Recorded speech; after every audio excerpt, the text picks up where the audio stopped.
Hello, hello, hello, hello, hello. Hey, everybody. Hey, Silverback, How you doing? Shanna, Willie. What up? What up, everybody? This here is welcome to Trinity Arms and Gear. Today we're gonna talk about some gear, right? Jova's doing the big boy things. Big Daddy Jova, the big head scientist. Jova, the big head scientist, and we got my man Ray Official up in here. You know, and we're gonna talk about this emergency egress for at home and in the car and gear that may be essential. Some of the basic essential gear that you should have in your house provided for each person in case you need to get the hell out of the house or in an emergency situation in your car in case you need to leave your car or you break down on the road or something in order to get home. So that's what we're talking about today, man. I just wanted to welcome everybody. And the thing that brought us to this topic was the thing that happened in Baltimore. And you know how the infrastructure in America is falling apart. The infrastructure in America is falling apart so bad that we can't really, depend on the government or the municipalities for our safety. Like we carry these firearms, and it's like for our protection, but our safety when we out on the road or our safety in our own homes, that's just as important as our personal and self defense. You know what I mean? Safety is first. You know what I mean? So we're gonna talk about that. Make sure everybody got their smoke detectors in the house, and we're gonna cover a lot of different things on today live, man. Jovi, you want to say something since you're still here? Yeah, nah, hey, so just to piggyback off what Mel said, a lot of times we take for granted that our vehicle is going to make it to where we got to go and we're going to be able to get through. You never know when, if you don't get into an accident, you're going to run into someone that's on an accident. How are you going to extricate or get someone out of the vehicle? How are you going to get a seatbelt um, unstuck that's stuck that won't open up? How are you going to, if you got a truck or something else and you slid off in the wintertime, how are you going to get your vehicle out from the ditch? So there's certain things you should have. What happens when you have the blizzard that happened on 95 and there was a traffic jam for like 2 days and cars ran out of gas? People get cold, they don't have any cold weather stuff, even in the summertime. Hypothermia, you can get hypothermia in the summertime. What do you have in your vehicle to help mitigate some of those risks? Yeah, and I don't know if any of you ever got a flat tire in a bad situation, but and I was one of those fools who didn't have roadside, and because Cheap, I was living in New York, and the insurance in New cheap. York is crazy expensive. So anything extra you can shave off was good. And it was Cass, my son. It was before Zadie was born. It was me and Cass. And I thought like if something happened to me in a vehicle, Cass could come pick me up. It's not a big deal. But we were all Ladies and together gentlemen, by number 12, Matty during a Uki. snow blizzard and mess around and caught a flat tire with somebody threw nails in the road, you know? And halfway between where we were at. And it was a messy situation. I called for a tow. It was like more than 2 hours away. So we had to get up, get the car off the road, and it was a big truck. Get the truck off the road, jack up, changing tires and everything, man. And I know a lot of people have like I hope a lot of people have the basic necessities in their car, like a jack and a spare tire, uh, and a little tool set or something. But just having it may not be enough. Do you know how to use these things or implement it? Because roadside might not be there in time, or you might have to wait it out. You know what I mean? Yeah, So and what do you do in the meantime? yeah. Hey, also, so to caveat to what he just said, um, I have I have spare jacket, I got some spare food and everything else. But what happens if you have an older car or you have an electrical issue? Do you have spare fuses? Do you know what your fuse schedule is like? Do you know what fuses to pull? What fuses can you substitute to get your critical items running? I don't need a radio. Like right now, I'm stuck here in Podunk, wherever the hell I'm at. I don't need my radio. I need my power steering and acceleration and gas pump. So what fuses can I substitute to get my vehicle operational? Put it on Right? mute. Do I have a triangle? Do I have road flares? Or do I have something else that can alert people I'm stuck on the side of the road? So all those things we have to take into consideration, and nothing's absolute. You know. Does anyone in the chat have any questions?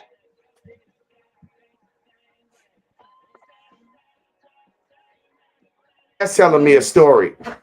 Come tell the story real quick. Oh, I don't it came on the news. Okay, come tell the story. Come over here and tell the story. Mm. Come over here. Oh, it was just like a year ago. I think it was in 2022 winter. It was a girl coming from work, and there was a sudden, hey, Shauna, there was a sudden snow blizzard, and she ended up being buried. And they found her almost a day later, where she's trying to keep warm in her car, and she died in her car from it, I think from the fumes. So one of the things that I mean they talk all the time about it was that if you should find yourself in a situation where you may need help, the last message you should leave on your phone is your exact location where you are, because they couldn't find her because she was buried, and by the time they found her, it was too late. But she was in an So avalanche or something.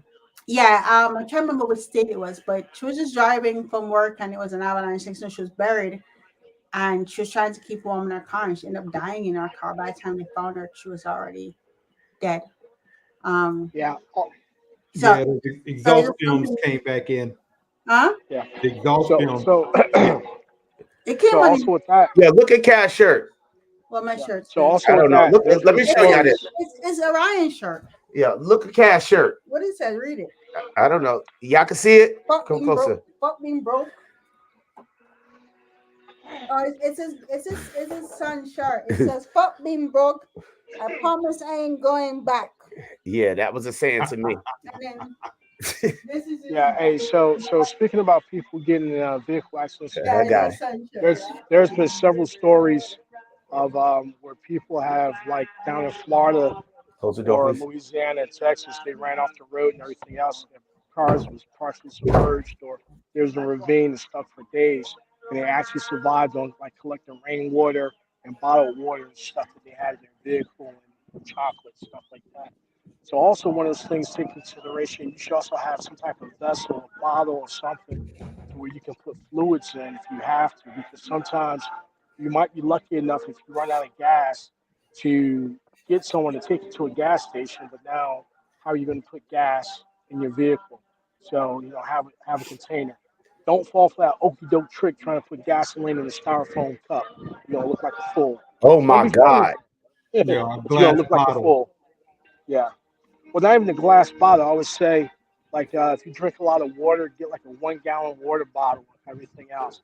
They're not ideal, but it will I hold think gas those for you. melt too with No, they gasoline. don't. What? They don't. The Glass? plastic, like milk containers. Nah, not those. So if you got like the geyser water bottles and stuff like that, those they're really dense water bottles. They'll hold gas. So I think a um, lot of getting like that roadside assistance, whether it's like AAA or USAA or whatever your insurance company is, getting that it may be a good essential, a good prerequisite. But in the meantime, like what happened with us, we were stuck waiting, and in the meantime, you have to maintain your safety while you're waiting. So you still need your road flares, your triangles, or whatever, Mhm. in case somebody run you behind over. And you You want know to what I mean? keep your cell phones charged up. I mean, what you don't want to take into an emergency situation is have your cell phone on and playing music and stuff like that. All it's going to take and do is, run your battery life down, So you want to try and avoid doing that. Another thing, using your cell phone as your primary flashlight. Kill your That, battery. oh my God.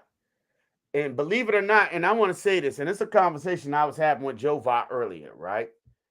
All of these cats talk about daggone O-light, right? And that's on your weapons light. You know what I mean? I don't know the situation like that. But I keep O-light in the car, like the handheld O-light in the car. The reason why I put the O-light thing in the car is because of the winding. You could charge the battery. It's a rechargeable battery to keep it going. Yeah. You see what I'm saying? If Hey, so you got one a thing, flashlight, I don't know how many times I had flashlights in the car and I couldn't recharge the daggone battery. yeah. I mean, Hey, so the one batteries were thing, dead. I mean, yeah. So one thing about that, like Ray said about having a cell phone, make sure you have the appropriate cables to charge your cell oh phone my God, that's when you're huge, driving, Jova. because yeah, but I got a lot of devices that I use for different things, right? So make sure you got that. And also nowadays they have the disposable, rechargeable USB things. I think Carbon Q sells them with her stuff and everything else. If you guys got a question about them, we'll drop a link to it. You can check it out. We have the power packs, right? So like I'm out and about. I got a power pack. I can get 2 to 3 charges off of this. So just think about that. Those are some of the things that I'm not saying to always have when you roll out, but you should have that available if you need it. You know. They got those hand crank generators. I know the one that Carbon Q has is the solar one, but they got the ones that you wind up. That if you sit there and wind it up long enough, you should be able to maintain a decent charge. The hand crank generator radio Hey chargers. man, this ain't the 1800s, and this ain't It's the not damn the future. 1800s, but if it worked in an emergency situation, it worked. Hey, so at that point, let's just take some batteries, some copper wires, and let's roll it, man. You Goddamn, can do that. Albert Edison over here. It's the same thing. Yeah, no, it is. It's just creating a magnetic field. But Yeah, it's the same thing. okay, That's okay, electricity. Tesla. Okay, The same Tesla. thing. I actually going to send that thing to Ray. Yeah, What's If you that? can present it. Uh yeah. So then also with that being said, keep in mind what type of medical stuff you got in your vehicle. First aid kits. Let's say you run up on a scene or you see someone that's in an accident and everything else, and it's the weather's pretty nice and everything else, right? Do you have anything to keep them warm? Because everyone says, well, it's the summertime, it's this, it's that. They don't need to be warm. Hypothermia can set in, right? So nice. I'm, I'm going to turn my camera around and just show you, like what I got in my vehicle. So I got my bag, right?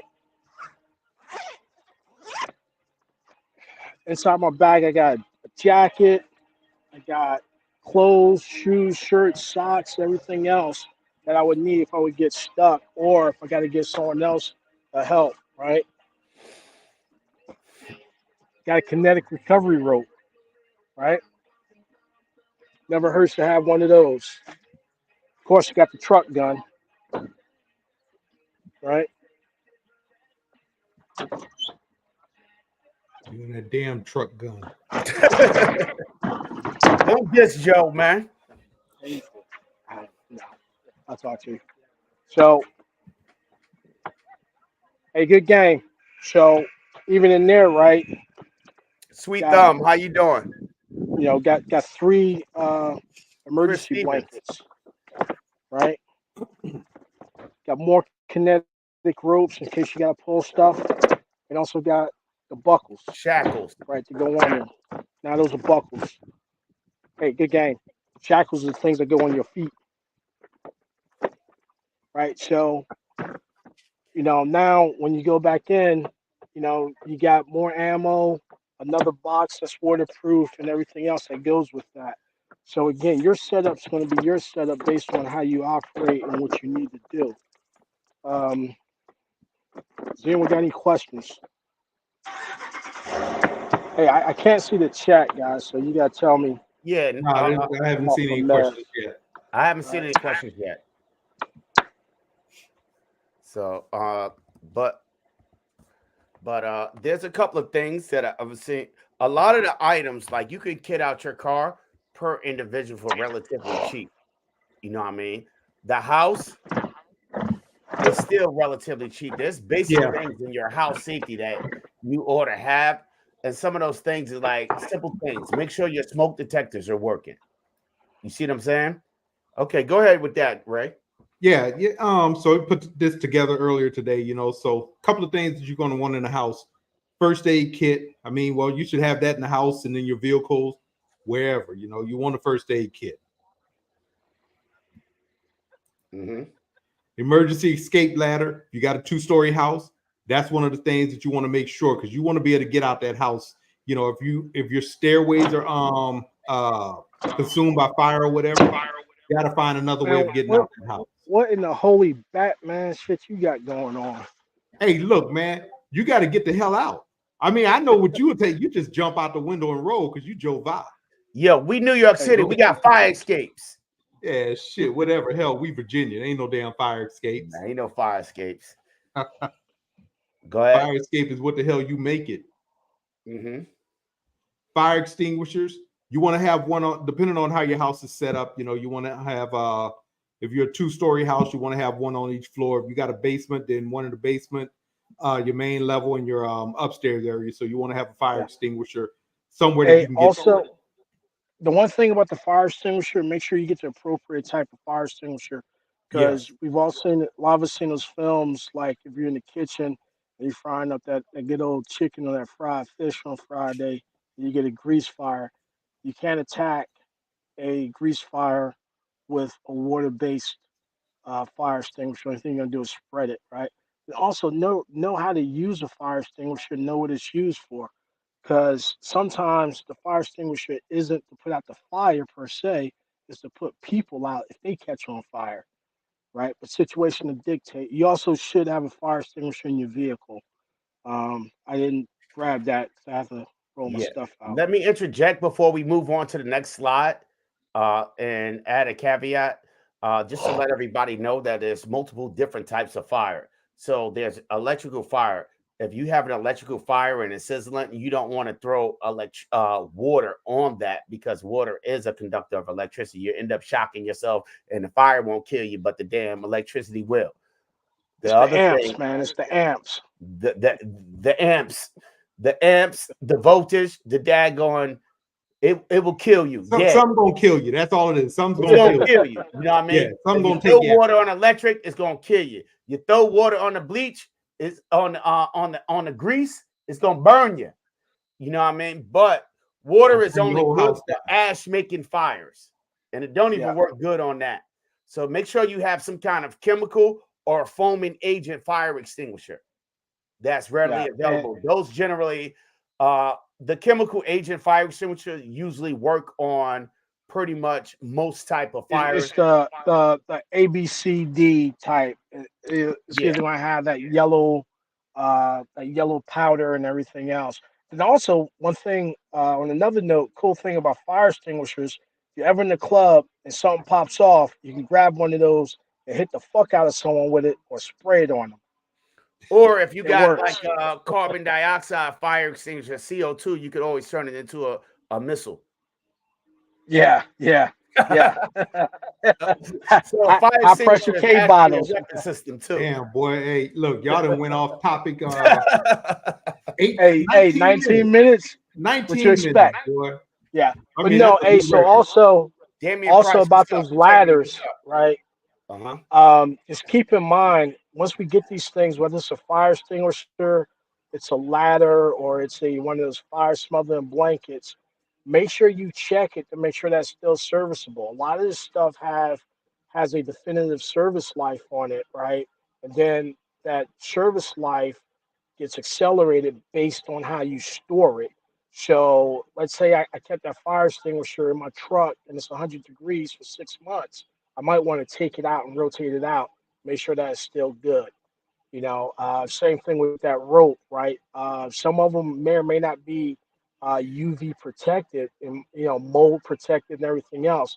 So depending upon where you got it at, it might be getting beat by sunlight and it's weakening the fibers and everything else. Some things to think about, but again, it's better to have it and just work through it than to be like, well, I'm not going to get it because I got to replace it and everything else. So just think about that. Same thing with your first aid kits and your batteries. Some of the materials in your first aid kits need to be replaced and rotated out, right? It's just like food. It has a best by date. So That's what's up. And go to the next slide and finish carrying it. So we took. Go ahead with that. The emergency tool. the Use to hooligan. cut off gas and water, and even this one even has an axe on it. So these Yeah. are one of the things that you may want to look into getting. And I think this was something Carbon Q and them when they used to have her Ben Shooting and Poindexter, Black Poindexter used to bring up a lot of these tools also in their get home bag and to go bug out bag. Yeah, it's necessary, and we mentioned in these items, but just like with firearm proficiency, a person should know how to use these tools. You know what I mean, and what are they for? Whether you're using this multiple tool emergency tool like this, you should learn how to turn valves off. You know what I mean, Mhm. righty tighty, lefty loosey. If that helps, I know that might be a little bit confusing to some people who are not very mechanical, but Silverback, what just you want a military shovel for, man? he digging a trench, man, foxhole. He digging a slit trench? Yeah, but just identify it and learn how to, and just get yourself familiar with it, with these tools, or how to secure a lot of stuff in your house. Know where to turn the gas off. Know where your circuit breaker panel is in case you have an electrical fire. Know Know know where your where water your cutoff is extinguishers at. are. Know your house in the dark. Mm-hmm. Yeah. So Keep up. also Go ahead. speaking of fuse panels in your house, if you have a gas furnace, know how to turn the gas off in case your pilot light goes out, right? You don't want your house blowing up with an errant spark. Know where your oh what's those damn the circuits that short out when they get wet. Um, GFI. yeah, the ground fault indicators. Know Yeah. which one of those is going to trip everything and how to reset your GFI. Because on some houses, I got a deal on doing the wiring, so the dude hooked my GFI up to my pilot light. Now my GFI tripped because whatever, and now my gas is going, but my pilot light's not going. I got a bomb. As soon as I turn something on, it's just going to blow up. Yeah. So I don't think it worked like that. Yeah, but he probably wired your joint all messed up. But Man, I got an RML special. So I'm trying to be you ain't cheap. get an RML special. Yo, you got an RML special, you be on the cover of Architectural Digest or some shit. For real, bro. But with your GFCI, know how you should with GFCIs. Those things are prevent you from getting shot. They're usually located around the water source, Yeah, but so in some or the places countertop. Huh? they'll have one GFI for like the for like your upstairs bathrooms, and then one GFI for your Kitchen for your kitchen and your downstairs bathroom. So you have to know which one is does usually what if they're located all near a tied in. water source. Yes, It's usually located somewhere near a water source. yeah, That's and to generally in the prevent. bathroom. Yeah, They're that's generally in the bathroom, but in newer homes they also have them in the kitchen. yeah. They're in the kitchen. They're in the bathrooms, and they're Yeah, in the basement near the whether you have your water filter, water softener, or your hot water heaters. yeah, They're usually located somewhere near water. The yeah. newer houses And, have The newer houses have something in addition. It's something called the arc fault. A arc fault. It works similar to that, but that works when with common items like bedroom items, like people have these little stupid mini fridges in their bedrooms or whatever. It worked or high drawer items that create sparks. So those are arc faults. So they have GFCIs, which is usually located in the place where there is water. In dry areas in newer homes, they have something called the arc fault uh, breaker trip, but they're for different purposes. But know where they are, know how to reset them, make sure they daggone work, because GFCIs and all these switches go bad. You know what I mean? The GFCIs usually have a test switch on them. Just every, at least once a year, go ahead, press the test button and reset it. You know what I mean? They're probably most year. I think the code is you can run about, depending on where you live, you can run about 8 regular circuits on a single GFCI if you have a bigger bathroom. But just trip it and test it sometimes. The arc faults are usually located on your breaker panel. They have like little red buttons. You want to press that button, trip the breaker, and reset it to make sure your stuff is working properly. And you don't, because if it's not working properly, it can present a hazard to your home. Yeah, Like it could if literally it burn down. yeah, if it doesn't trip, it will burn down. You can overload Yeah. it. And also, since Armel, you guys got to forgive me, it's starting to dry. Also, since Armel mentioned it, um, know what your fuse schedule is like and everything else, and know if you're like continually tripping the fuse every time you go to plug in your popcorn maker, you're overloading that circuit, and Right. you don't want, like Carmel said, depending on the age of your circuit board, right, of your NEMA panel, one day it might not trip, and you're burning stuff down. Okay. Leads Now, into, just trying to egress from the second story. to caveat what Jova said, the whole entire purpose of a circuit breaker is to prevent fires. Because what happens is if you run in too much power through a line to run your blow dryer or your toaster that's not rated for that line, it's going to generate heat. Electricity generates heat. And back in the days, they used to have the insulation that was wrapped in Yeah, paper that was wrapped in PCBs, paper. baby. So when you overload the circuit and you put a higher fuse than what it is, with fuses and circuit breakers, you could always go down in amperage, but not up. The reason why, because if you go up and those wires are not rated for that, it's going to catch on fire. And Yeah, back in the days, they used to wrap it in paper and then a whole bunch of tape, and it was catch the damn plaster on fire, and the whole yeah, house burned yeah. down, and nobody know. It used to be wax paper and tape, and it was heavy in PCBs. But also, what it is, that circuit breaker is designed to be the weak link in that The whole weak link. chain. So that was a sacrifice thing. So I don't know how many people are old enough to remember fuses that you used to have to screw in and everything else. So again, that's a safety issue because, like Armel said, you can take wire and put enough voltage through it, and then it turn red hot. You know, like you can arc out.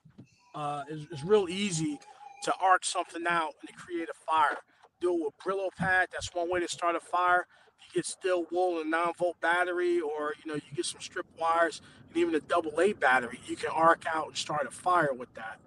You know, tired of paying your mortgage, don't want to pay the rent. You know, call And a if you guy up. wonder what a arc is, creating a fire, a arc is the very thing that they use to weld. And we got a CNT Design and Arms here. He's a professional welder or whatever, and he teaches this stuff. But welding, creating an arc is nothing more than creating a free It's a floating short. electrical charge. Yeah, you're shorting it out. Yeah, and you're creating a free flow. You're giving it direction of flow. and it heats up. The shit melts metal. You know, Yeah. yeah, it And melts then metal. So also you don't energize something and then someone goes and touches it. That's why like as we're moving appliances and we start bending those cords and everything else, we're stretching them, and now you're starting to get that insulation wrapped around it and the bare wire exposed, and now you run a risk of setting off an electrical fire, which started as an electrical fire because something arced, and then it just gets bad. But going back to the first aid kits and the safety devices, you know, yeah, man, it's nothing like an electrical burn because that one more electricity thing on the shoot electrical through your thing. body, man. One more thing on the electrical thing, right? If you keep resetting your breaker and it keep tripping, the thing that's wrong, start unplugging things that's attached to it. Do not use it. Start unplugging it. And Yeah, yeah, and and call somebody who know what they doing. For real. Because I can't yeah, describe how to troubleshoot it. and It's too much. yeah, Don't and keep one of those if it things keep tripping, too, like something wrong. yeah, if you Unplug build a everything house or until you you can buy a reset it. house, if you Hmm? build a house or buy a house, know what your fuse schedule is. Just ask whoever owns it. It's like, hey, where's the fuse panel? What's the fuse schedule? And verify what they have written down is correct. Because sometimes people just write stuff down just to get out of there and close out the job. So that way, when you go to trip circuits 18, 16, and 19, you're turning this power off because you're going to put a outdoor fan out there, and you got to turn on, you got kilopower to here, and you got to lock it out. Make sure all that stuff is correct. Or if not, like Armel said, just hire someone to do it that's Yeah, call licensed. call for help. And if you got these tools, please know how to use it, man. We might drop a video. I'm gonna work with these guys on starting a video, but just because I was shocked to know that how many ladies and gentlemen don't know how to use basic tools like a hammer, a wrench, or a screwdriver. You know what I mean? And I have to just sit and figure out how to show somebody how to use it. You know what I mean? Because these things, even this emergency tool, if you turn the daggone valve the wrong way, you may break it and introduce a bigger problem. Yep. Uh-huh. Yep. You may Not, just not, release the gas. So it's imperative that we become proficient. We have the tools. We know where the things are. This gas line. Where's the shutoff? Where's the water line? Where's the shutoff? Where's the main? Where's the water Yeah, main? your main What shut off. is this daggone? What is this daggone backup preventer? This backflow preventer that when you come in. Where's the water meter at? How do I shut this down? yeah, What direction to turn it to? And I'm just yeah, trying to figure out how to put the video together, because it's one thing of having the tools, it's a whole nother thing of knowing what to do with it when you have it. How to use it. Another thing that I ran yeah, into an issue with that this very tool could help with was I was surprised at how many people lock themselves out of these privacy locks, like the bathroom lock and the bedroom, and they don't know they locked out of the bathroom. I don't know how many times I got a call from a tenant. It's like, I can't get in the bathroom. I can't get in the bathroom because they locked the bathroom door from the inside and closed the door. Now, me, Armel, is like, hey, stick something in the thing and go in the bathroom. You know what I mean? But I was just surprised at how many times I got calls in the middle of the night of somebody locked out of their damn bathroom. So that's something else that this tool uses to shim or open the door without damaging, or a screwdriver, or a credit card, or your ID card, for God's sakes. But you should know yeah. how. And that really. I'm sorry. Go ahead. Go ahead. Well, and that really depends upon which way that little lip is facing on the door. Because if it's facing one way, you can easily pry it open. If it's facing the other way, it's a little bit harder. But that's a whole nother topic that Nah, it's gets pretty much for fellas. real. It's pretty much knowing how to use a tool, whether it's a makeshift tool or not, because it doesn't matter which way the door is going to swing or which way it latches. you can use the same technique. You just if you apply Now, if you can apply the tool or the makeshift tool correctly. You just wedging it for real.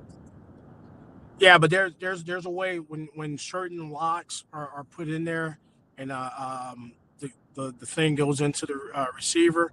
There's certain ways that's easier. That's more. There's certain Less ways evasive. locks. There's less evasive ways. Yeah, there's certain ways locks are put on to make them harder to gain entry into. But what I'm talking about is privacy locks inside the Yeah, house. In case yeah. you need to egress through the bathroom and the bathroom door damn locked. Kick the door down. Yeah, you can do that too. That's it. Uh yeah. And some people have like double locks on their doors if they live in cities and stuff like that. But go ahead. Here we go again. Fire escaping, Fire escape mask. respirators. And that's something you definitely want to look into.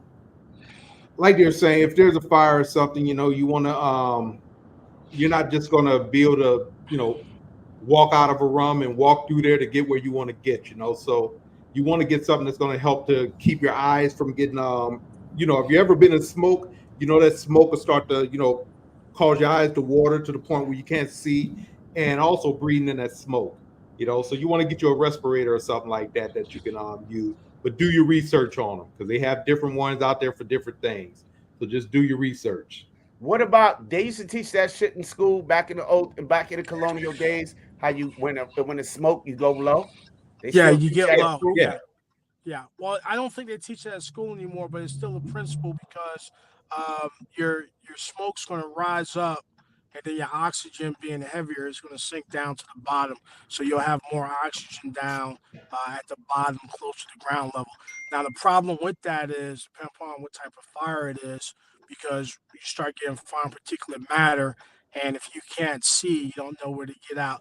That's where being familiar with your surroundings is a great help because once someone turns out the lights and induce stress, everyone kind of goes haywire. And Armel, you touched on it in one of the previous lives about knowing your emergency exits. We about to get to that, Joe. Go ahead to the next one. The emergency exit. Now, well, this was a fire blanket. Okay, go ahead. Yeah, so you want a fire blanket or something like that, to help to cover yourself to keep you from taking too much of that heat to your body. So explain it, Joe, because I'm sure you know that one Yeah. too. So, man, everyone got jokes, man. So the cool thing about fire blankets, they got Encyclopedia multiple Joe. uses, right? So you can use a fire blanket to protect yourself from getting burned, and then conversely, some fire blankets, if you do have someone that's on fire, you can use that to put them out, right? And that's why I said, when you grab a fire extinguisher, if you egress in the vehicle, whatever, 9 times out of 10, the fire extinguisher isn't to put out the fire in the vehicle, it's to put out people that may be on fire. And people do catch on fire. How many times we've seen people at the gas station smoking and joking and doing whatever, and next thing you know, the gas pump is on fire and spewing gasoline and flames everywhere. So those fire blankets are great because they cut off and smother the fire. They remove the source of feed, i.e., the oxygen from the fire, and they smother it. So, yeah, great. Those things are great. In lieu of a fire blanket, if you have one of those old, heavy wool blankets from the army, those work too. Uh, one of the things that I've noticed with fire, especially in the household, in Virginia bushcraft, that we're going to touch back on the cell phone battery thing, is the fabric softener on your clothing. And I know that makes your clothes feel like real soft and smell good and all that stuff, but that stuff will turn you into a blazing inferno. That fabric softener stuff will turn you into a better. So I would look for more non-flammable. They must make fabric softener out of pure gasoline or something, bro. Yeah. Hey, so Armel touched on it, right? For those of you rich people that got, inside laundry, ain't doing your shit outside like me and hanging it up to dry. Clean out your lint filters Man, in I your take my shit dryers. to work, bro. Clean out your lint filters because there's so much stuff that's backed up and clogged up in there. All it takes is one spark, something to get hot, and next thing you know, um, it's a wrap. Yeah, yeah. That's a good caveat too. That's a good to that too. Okay, but fire blankets, have some fire blankets at a close proximity where anywhere there could be a flame. That's a gas source, a heavy electrical source, the same places you would put your fire extinguisher. Yeah. Go ahead, Yeah, Ray. you should have a couple of them in the house. Yeah, a couple of them in the house. Go ahead.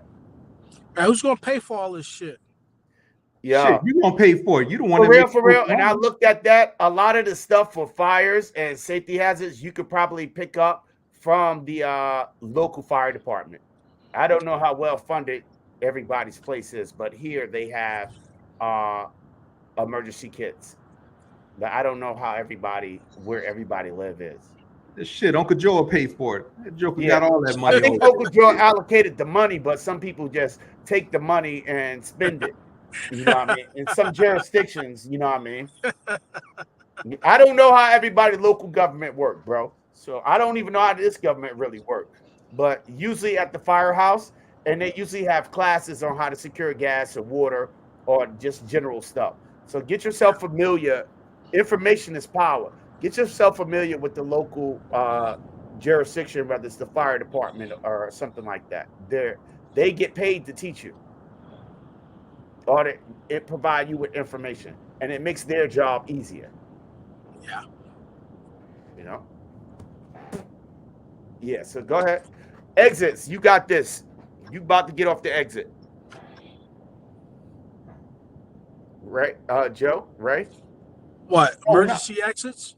Emergency Yeah, just exit know how the plan. hell you gonna get out. That's one of the things you want to know. You want to have different, different routes depending on what the situation is, and where. Like I said, if there's a fire, if you got a fire and you can't get downstairs, then your next step, get out a window or something, depending on where you're at.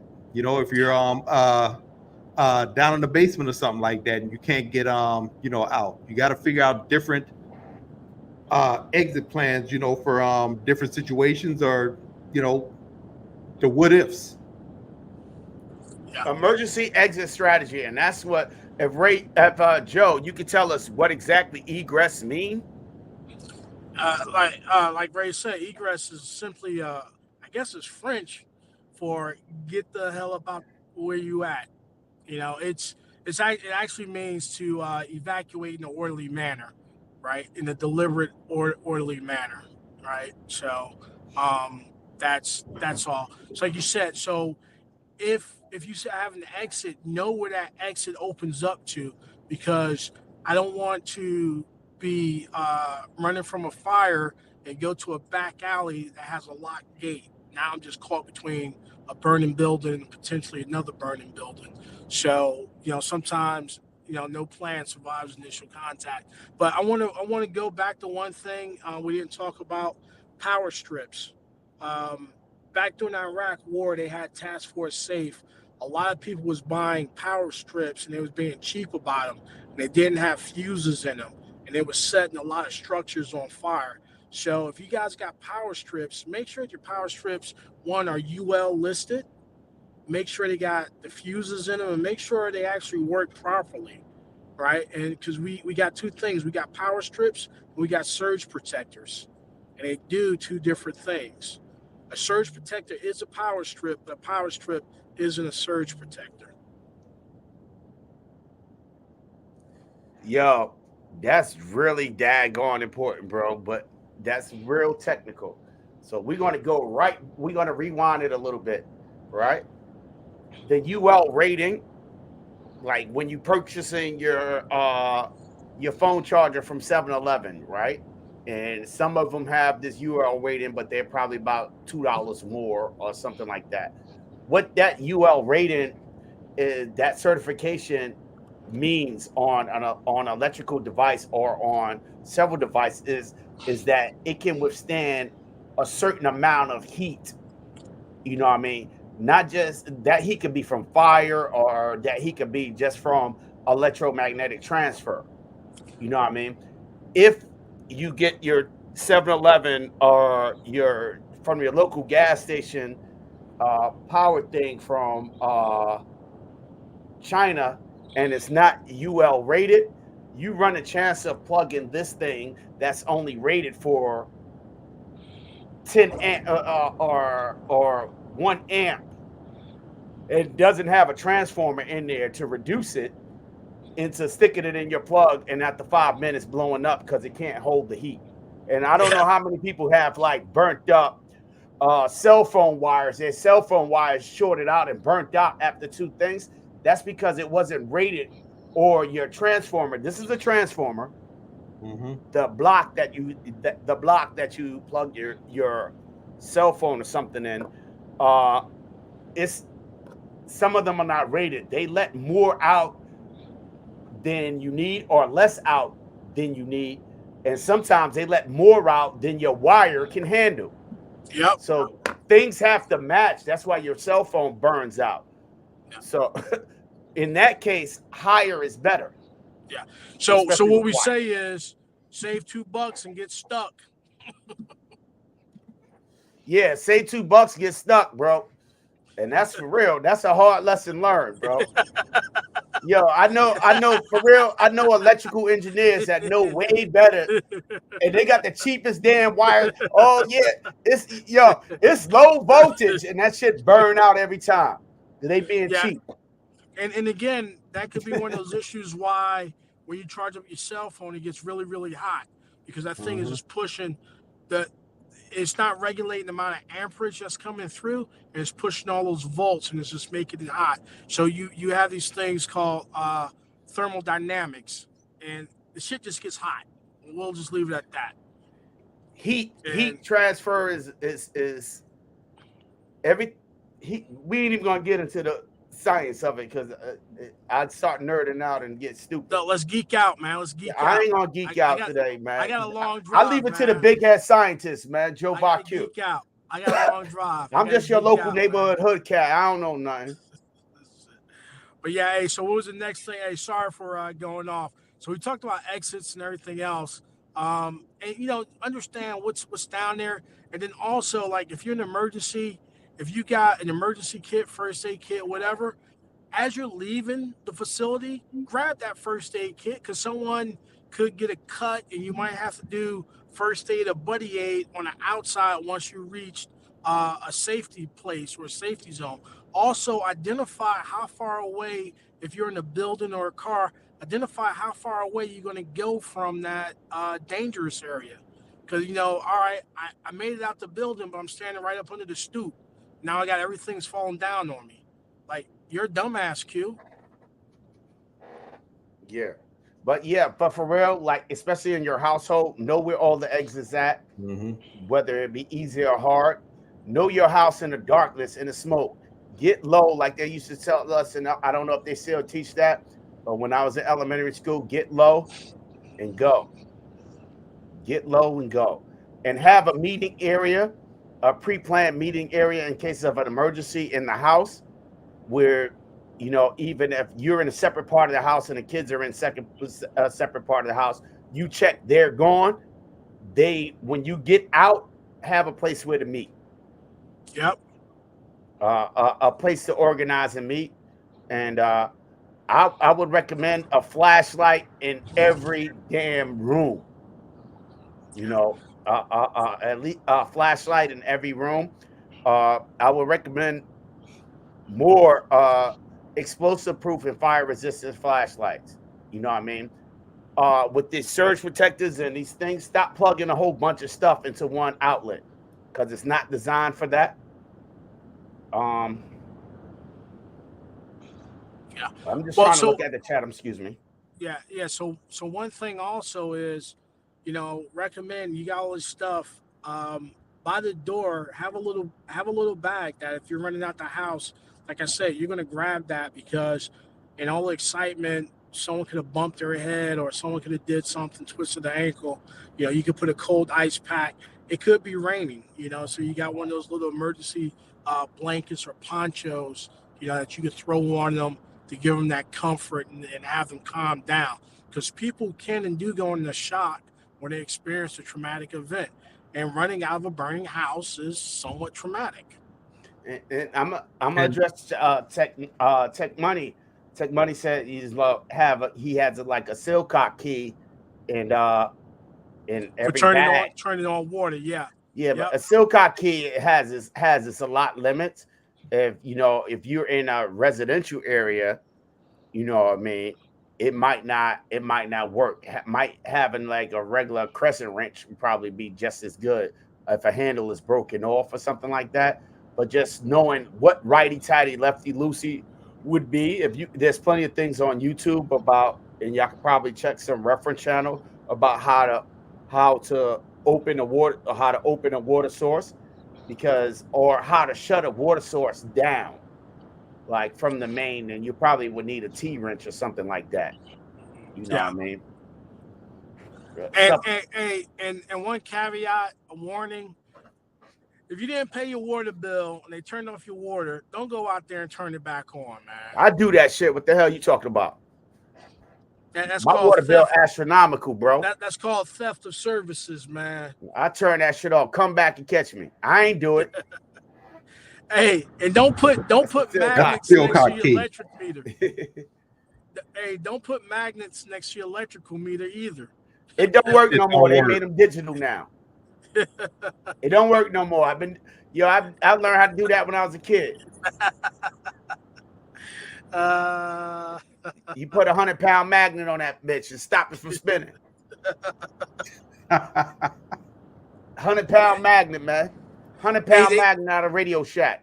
they still got the wheels that spin in there. You just gotta get a stronger magnet. Man, Trust they me. put a daggone thing on there, man. They put a daggone aluminum shield on that thing now. Yeah, they try to put Faraday cages on them. They put an aluminum and magnesium shield on it. Yeah, Faraday cage. Yeah, so the magnet don't work no more. Just gotta get a stronger magnet, man. But Nah, what happened is the wheel itself. The wheel itself and the gears are non-magnetic or yeah, non-conductive materials. They use yeah. plastic. They finally got smart Yeah, they use in they some use plastic. places. They ain't playing, bro. Yeah, but no. I'm trying to think. Getting back on topic.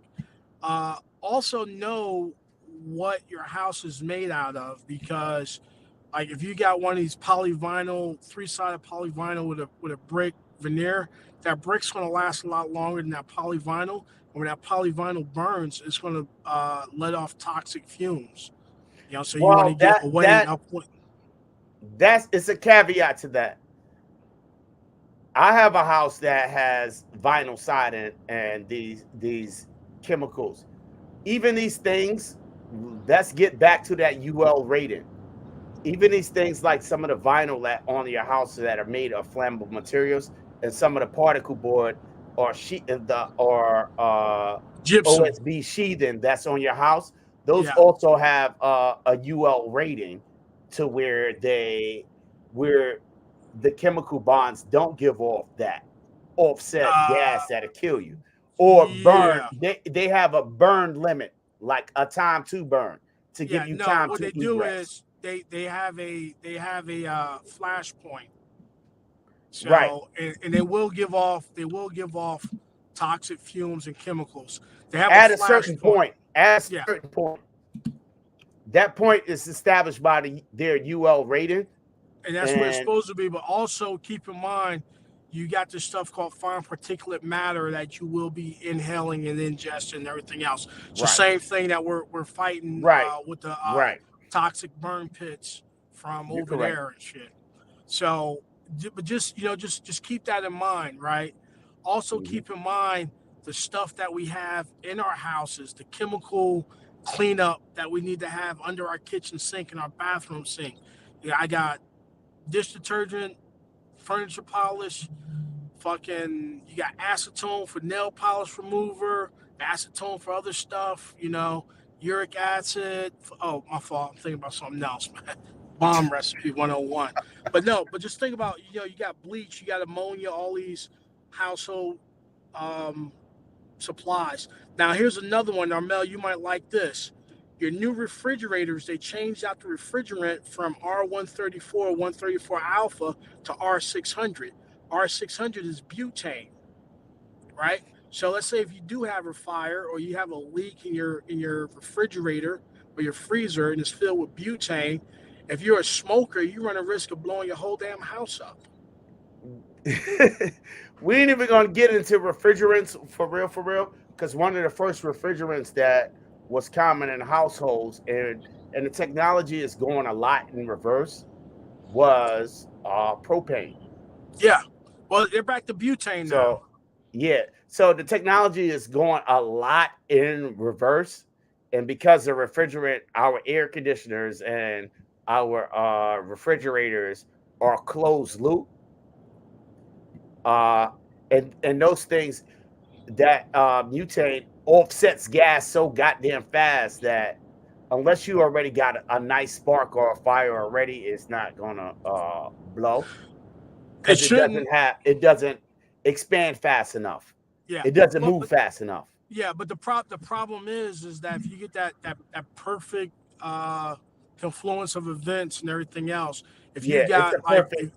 It has to yeah, be a if perfect fucking setup, bro. But yeah, we going in reverse.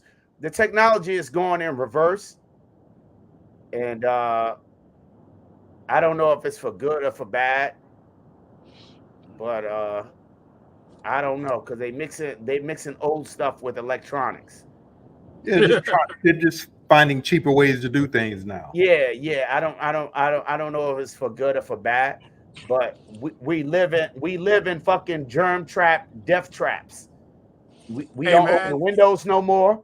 We don't open the windows no more, and all we doing is recirculating the same germs that is sucking out. You know what I mean? So our houses are fucking killing us. Our homes is killing us, and it doesn't have to be an emergency situation. Our homes, our lifestyle is killing us. Is if you got central AC, all it's doing is sucking the air in and blowing that same air, cooling or heating that air and blowing that same air out. If you don't got to change change the your daggone filters, man. filters, you doomed. And even those Ain't filters ain't foolproof. They're not. The better filter you get, the harder the system's going to work.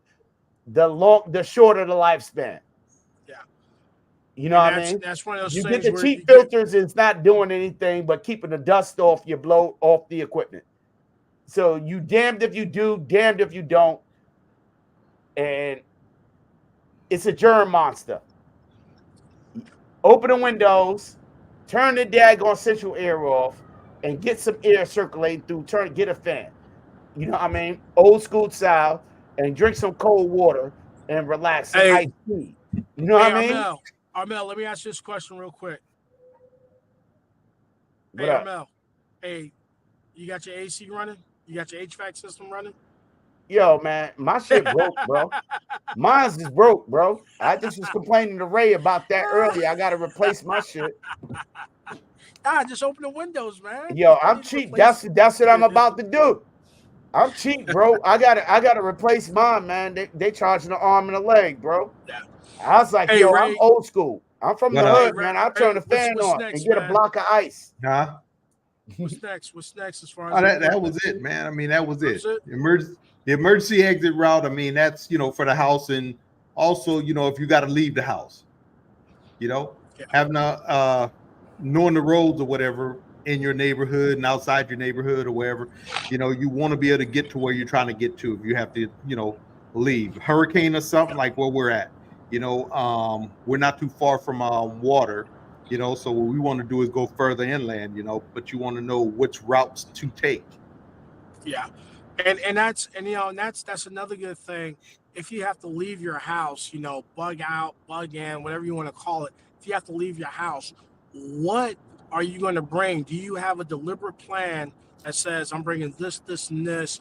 I'm not sitting around, wasting time and doing that. Then also one of those things too, if you can, as you're leaving your house, grab a cell phone because that way you can let your loved ones and your family members know you're okay, or let your boss know, be like, I don't think I'm gonna be at work tomorrow. you know, um, you can kind of get the ball rolling with a lot of stuff because a lot of times everyone thinks that everyone else is gonna call 911, but just make sure they're called. they're like, yeah, my house is burning down. Yeah, You I'm know, gonna answer Urban Gardener's question. Do I follow my own advice? If I could, I hell would. no. If I could, for real. If I could, I would. Right? Or Mel asked, can he stay on topic long enough? Yeah, if I could, I would. But guess what? I'm not. I don't live here by myself. You know what I mean? I just sleep here. This is a place where I just lay down, man. If I could, I would. You know, some people like creature comforts, and I'm just a worker ant. I'm a worker ant here. But yeah, Ray, drop the link and see if anybody want to come in and share more than what we had to say, if possible.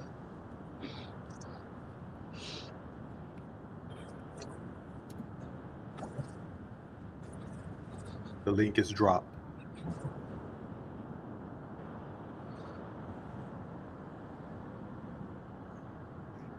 Anybody can come in and share and provide a little more information on stuff that we may have missed.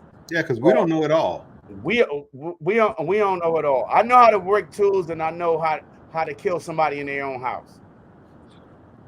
You know, the clan taught me that. Ah, shit. Hey, did you talk about keeping a jack or something in your truck? Yeah, we talked about that earlier, but Okay. it goes back to you got your jack, you know what I mean, your lug wrench. Know how to use it because we can't depend on the roadside all the time. It might be in a bad situation. Impact wrench, Yeah. you know, something in case you got to, change your tire, pull your lugs off, or even somebody else. You know what I mean? So And a lot of this stuff, like I forgot who it was that put it up there. A lot of this stuff you can get at Harbor Freights. Harbor Freights has a lot of people say it's cheap stuff, but I mean, hell, flashlights aren't bad, and some of the other tools that they have there aren't that bad. and I seriously though, man, and I tend to like rechargeable flashlights in the vehicles and in the home over battery powered ones. The reason why, because usually with the rechargeable ones, you can plug it up, you can plug it in and check it. With the battery powered ones, you know what I mean, it'd be a bad situation. I experienced that growing up. We always had batteries and extra batteries, but the battery shelf life is dead. And then you got the flashlight, the batteries in the flashlight that was dead. With this technology where you plug stuff in, and a lot of things have like USB ports where you plug it like with the same charger as your cell phone or your other little small electronic device, and leave that daggone thing plugged in. When the lights go off, you know you always fully charged. You're charged up. Well, but saying that goes back to, remember, battery technology has become Advanced. 100 times better, because now Yeah. you got the advanced shelf life and everything else, which again, you run a risk because nothing's foolproof. Right. You could Nothing's have brought, foolproof. yeah, you could have brought the pack of batteries that was made on Monday before I quit, you know? And what's that seatbelt cutter thing? In So your you car, got, you want to have something to get that seatbelt off at yeah, very close proximity to you, in the glove compartment or somewhere close. If you got some one of those magnets, I see those guys with the gun holster, the magnetic gun holster. I think it's more practical to have something to get that seatbelt off. You connect to a magnet, connect it to a magnet. You know what I mean? Because if your car well, ascends, the seatbelt is going to lock in. Whether you're in a storm in Louisiana and hit one of those pits, I don't know. Ray could probably tell you more about them bayou hurricane monsoons they have down there. Where you might run into, you think it's a puddle and you end up underneath the water. Oh yeah, that's all over the place, man. It's nothing but swampland. But I mean, the Yeah. same thing. Pretty much Houston. There's a lot of places, man. Flash Yeah, but flooding I've and never stuff like that. experienced that. I've never experienced that. So you could probably tell about that more. well, and actually, Yeah. it doesn't even have to be that, man. You can be driving down the street with a broken water main, and driving one of these Priuses and your car gets swept away, hits something and flips upside down, and now you're stuck like Chuck, getting ready to drown. Yeah, and then the other thing, we're seeing a lot of sinkholes when those Yeah, pipes Yep. that burst. too. Yeah, you see a lot of sinkholes start to pop up now. Yeah. So what do you know? I mean, what are some situations where you're in a sinkhole and you float and you need to get the hell out of that car? Because once the car tilts to, I think it's like maybe a 20 degree, a 15 or 20 degree, that seatbelt locked. And if you stuck, you won't be able to get out. So you need something to get that seatbelt off of you in that car at all times. Yeah, we'll drop the link to some various Truth and hook Integrity knives. said leaving things plugged in kills the battery on rechargeable products. That's absolutely the opposite and not true. Truth and Integrity. The more you use it, the battery degrades over time. If you keep it steadily charged, it kind of stays steadily charged. Lithium works something like a spring. You know what I mean? The more and more tension use over time, the less and less tension that it's going to have, or the less and less strength it's going to have. If you have your phone and you charge it at 90% or 85% every time, that phone will last longer. Or Yeah. any rechargeable, any lithium ion rechargeable device, the more you let it die completely, then it starts to degrade. But as long as you maintain like a charge or 85% charge, that's why your cell phone reminds you you're at 20%. You're at 20%. Because once it completely discharges, you don't want a rechargeable device to completely discharge. You want to constantly keep a charge on it. So that's just to answer integrity's thing. And a lot of the newer rechargeable stuff got smart charge technology. It doesn't build up that battery memory. Like, 10 years ago, you would charge yourself up to 100, and then 5 minutes later it would drop down to 80 because it built up that battery memory, and that's like one Yeah, of the issues yeah. with lithium Lithium ion ion technology. batteries. Yeah, But now that's why our cell phones always warn us when we get to 20%. Because if we keep letting the phone, I'm using the phone as an example, but all rechargeable devices that use lithium ion technology work pretty much the same way. You don't want it to completely discharge. When you finish using the shit, plug it back in. well, one thing to do is to get a And trickle don't use the charger. recharger. Don't use the transformers from fucking 7-Eleven. Yeah. Use the transformer that come with it with the appropriate amperage setting, with Yeah. the appropriate wire. You don't if want to you send can- too much through it, and you don't want to. It's cool to send a little bit less, but you don't want to let it trickle charge. But you don't want to send too much power to it, or it also degrades. Yeah, if The you can fast for certain chargers and all that tools. shit will blow your shit up. Yeah, Go ahead. for tools and stuff like that, certain devices, if you can get a trickle charge, those work because they'll charge it properly, right?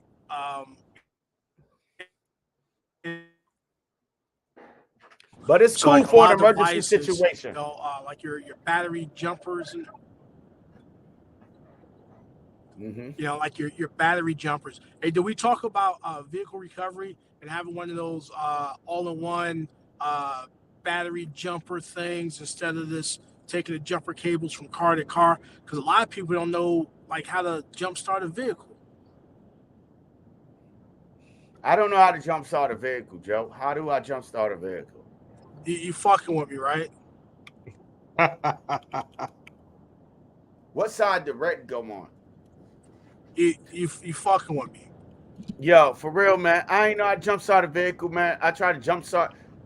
I was looking for the battery and cast car one time, right? Man, You know the I gotta the go, battery man. underneath the seat. So I was like, how the hell you jump start this damn thing? I gotta go, man. You Nah. fucking with me. Nah, but for real, in cast car, the fucking battery is underneath the seat, bro. Hey, that's but even excellent. if the battery's underneath the seat, there's always There's under the terminals. hood, I there's know. something else. I know. I know. All right. Hey, Just need to make sure so your ass don't get stuck out there. Hey, Hey. Ray, I'm stuck. Hey, So that's know where your excellent. battery terminals are, your recharger terminals when you jump start in the car. Hey, that's an excellent segue read the damn instructions. Yeah, read your manual that come with your car. Yeah, because I'm sure there's some people don't even know where their spare tire is located or how to get it down. Some cars ain't coming with spare tires no more, man. Yeah, that's true. I know Car got Taking the up too much stupid spare space. tire that charges. It's like flat, and then when you pull it out, you got to charge it with the with whatever that can is, the gas. It's like flat, but when you pull it out, it charges the spare, but it's compressed. Yeah. It's a stupid spare tire. I'm like, thank God you ain't never had to use it, because I probably couldn't figure it out. And there it is. Read all manuals. Read all manuals, man. When you're sitting on the toilet, man, they have the manuals on the phone too, man. Read your manuals. And and if you ever find yourself in a sticky situation when you locked in a car and can't get out, learn how to take the headrest off, and especially designed to break the window. That joker went from sitting on the toilet to a sticky situation. Damn, Armel. Hey, Armel, at that point, you gotta say no Diddy. No diggity, no diggity, no. Oh, how you no say Diddy. it? No Diddy. I don't know about that. Man. No Sticky diddy, no icky. diddy, no diddy. But drop the link again, man. Everybody got they set. Come on in here and holler at us, man, because I know there's some really smart people out there. I actually read the manuals, bro. I'm one of those people who actually read manuals, bro. I'm actually one of those people who do. I know a lot of people don't, but I'm actually one of those people. I like looking at pictures, and I like finding mess up in the grammar and stuff like that. No diddy. Yeah, and you can release the trunk from the inside also. If you need to go through the trunk, you don't even have to break the glass. True too. If you could get to the trunk and open it up from the trunk release house, and thanks, Carbon, for mentioning that. You could release the trunk from the inside and go out through the trunk without even breaking the glass. Yeah, Well, that depends on lot the of type of newer car vehicles, that you're in. a lot of the newer vehicles have that because of people getting abducted and getting thrown in trunks. So now you just got to make sure you tape up their hands really, really well. But but that's exactly right. But some cars you could pull the seat down to get to the trunk, but know how to pull the seat down to get to the trunk and release it. That make it easier than breaking a glass, because the trunk is usually spring loaded. But for us, I mean, those big boys that drive them big boy trucks, that's not an option. So you got to break that back window, because the back window is made for the back window of most pickup trucks, for those boys who drive them big boy trucks. Those working men, the back window is the best egress window. The easiest. Well, yeah, your front windshield is made out of like triple pane safety glass, or some crap like that. It's designed everything. One easiest way to break a window is because when that force can't radiate out, it's going to concentrate in one area, and then it'll crack easier. It'll break easier, and you can get out of it. Just like if you're ever in a situation where your vehicle goes in the water, best thing to do is try to relax, because you're still going to have a little bit of electricity going through your vehicle until it completely shorts out. And don't try to open up the door until the pressure equalizes on both sides, because you're just going to struggle and panic. One of the things that Cass told me, and I was speaking to Ray about this before the live, was Cass said, because we have a problem with Cass doesn't know how to swim, and Zadie thinks she know how to swim, but she's not really strong. Armel, you know how to swim? Yeah. Yo. That motherfucker, like, Yo, I went to swim school for 6 weeks in Panama City, Florida, bro. There was there was a delay in my swim qualification, bro. I didn't know how to swim until probably 1996. Oh man. But Yo, no, so and we had this conversation too Saturday about a lot of people don't know how to swim. yeah, a lot of people don't know how to swim. Uh, in that case, there's ways to mitigate that. Amazon has a few rubber duckies. I would recommend the ones that fold out with the CO2 canisters, but they may be like closer to 100 and something dollars, and keep them in a car for the amount of passengers. You know what I mean? But that may be a little bit expensive. A cheaper alternative would be those noodles, those floating colorful noodles. Keep those in the trunk and some zip ties. Each one of those noodles can act as a flotation device for about 75 pounds for what Cass research has showed me. So each one of those little round, colorful noodles that you play and beat each other up with, the kids beat each other up with, can support probably about 75 pounds. So if you think about your weight, if you like, you know what I mean, you may need like four of them. But if you zip tie them together and then you come out of a vehicle device, if you hold your breath for a couple of seconds, those things will probably bring you up to the top. And they're very lightweight. You know, those noodles don't weigh anything. You know what I mean? But a proper CO2 flotation device, I'm sure you can find some cheaper, depending on where you look. But I would keep one for every seat in the car and just throw it in there. As far as flotation device, and that's something that I just considered this week. Yeah, just keep them in the car, keep them in the trunk, and use the trunk or the back window as an escape route. And this is something that I've only recently considered, like over the past few days, since Saturday, actually, when me and Joe had the conversation. Yeah, like here go one right here. Yeah, Little I don't know fold how back much they on it. cost. They Huh? like $100.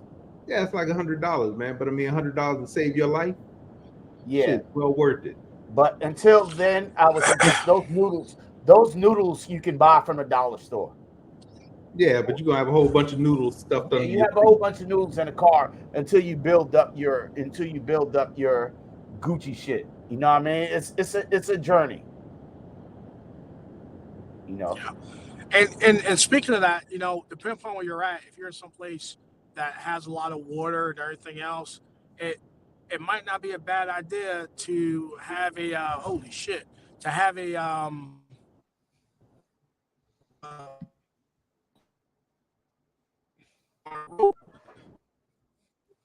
fall off a pier fishing and shit like that.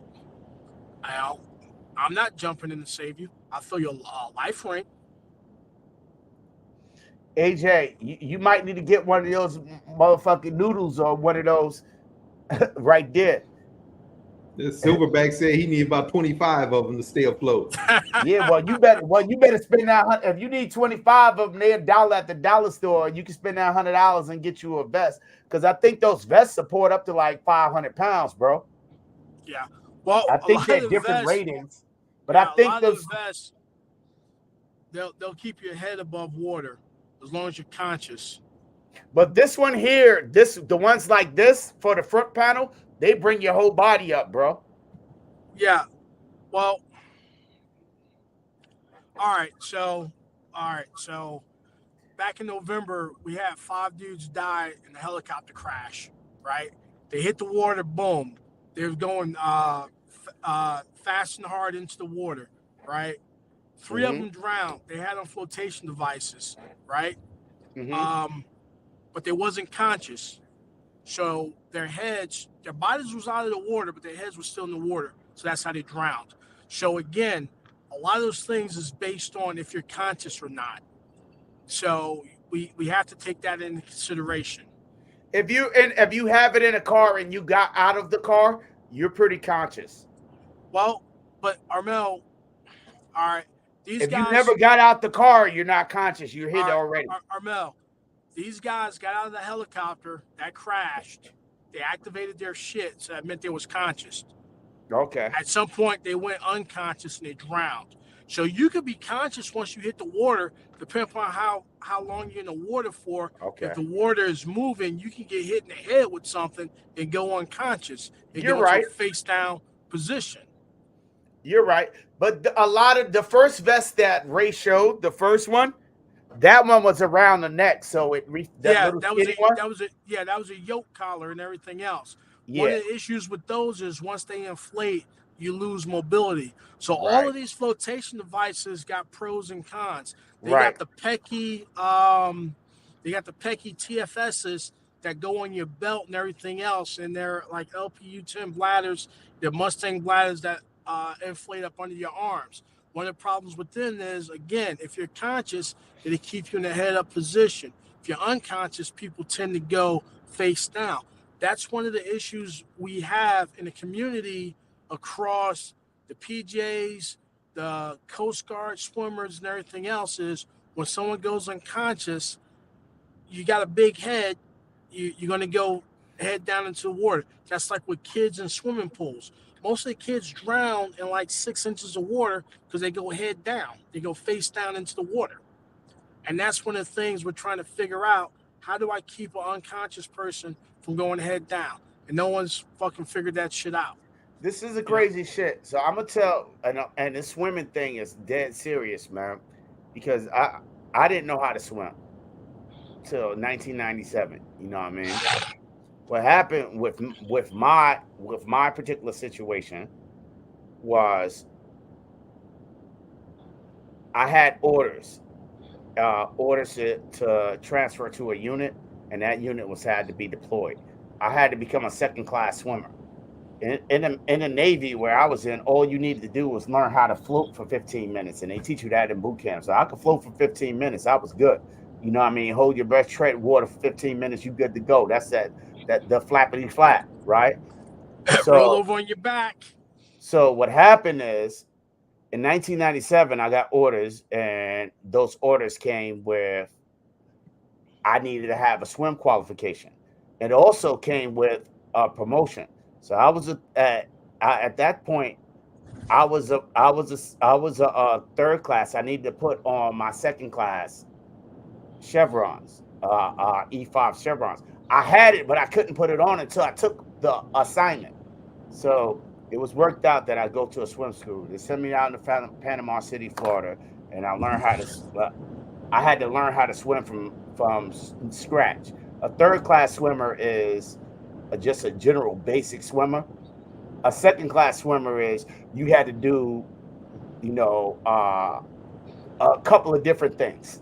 You had to do a couple of different things. So you had the backstroke for 1,000 yards, or I can't remember how it went, but it was a couple of laps backstroke.